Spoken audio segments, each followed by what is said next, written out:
झाल्यावर मला चाटाय वाटतंय बरं.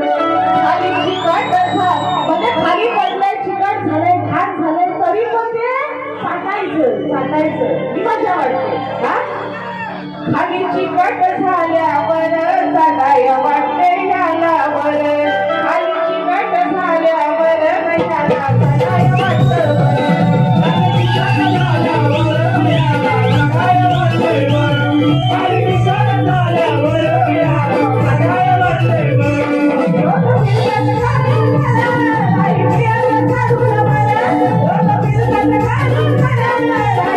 Thank you.